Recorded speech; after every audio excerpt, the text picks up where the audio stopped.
Bum, bum, bum, bum, Goosebumps!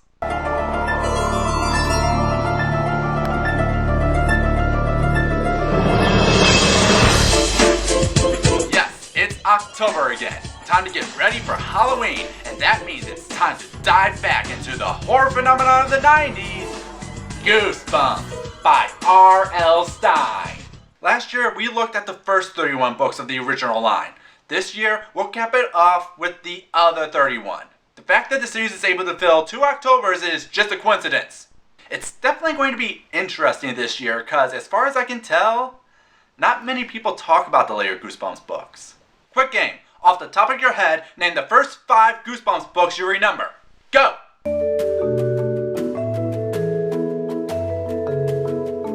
Now, I'm not a psychic, but I'm pretty sure most of your picks were from the first half. That is not to say that these later books are bad. Goosebumps has always been a mixed bag.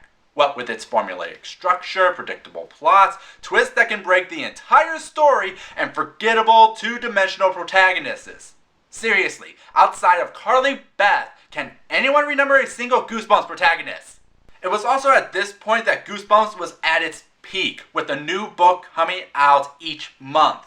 And some of these entries feel like they were put together on a deadline. How many of you remember titles like Chicken Chicken, Legend of the Lost Legend, or Bad Hair Day? But don't take this thinking I hate the Goosebumps books. I have nothing but respect for this series. I'm not going to tear these down as pulp trash out of some high art kids should be reading more sophisticated Newbery works need. Are you kidding? Goosebumps is awesome! If I'm critiquing something, it's cause 1, something about the plot that makes no sense, or 2, for a joke. It's a flawed series, but beautifully flawed.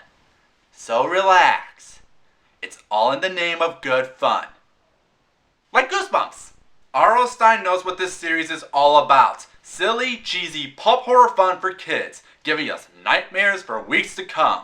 The fact that Goosebumps is still alive and well with new books getting published and is getting a movie next year, which I'm nervous because of Jack Black, but excited for the Monster Squad premise.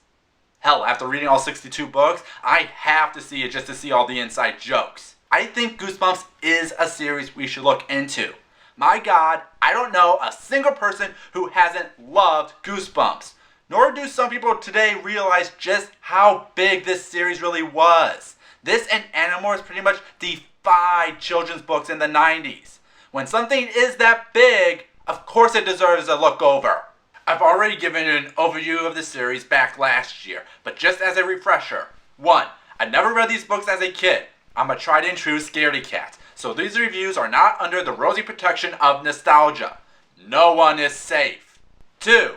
These reviews are going to be shorter than usual because the general sense of the series is to scare the living crap out of you. So that's the criteria I'm going off on. Also, we are looking at the cover art made by, I can't believe I didn't mention your name the first time, Tim Jacobus. You, sir, are half the reason Goosebumps is awesome. And 3, if you don't agree with what I've said about a particular Goosebumps book, there's this thing called the comments section. Say your piece. I'd love to know what you think.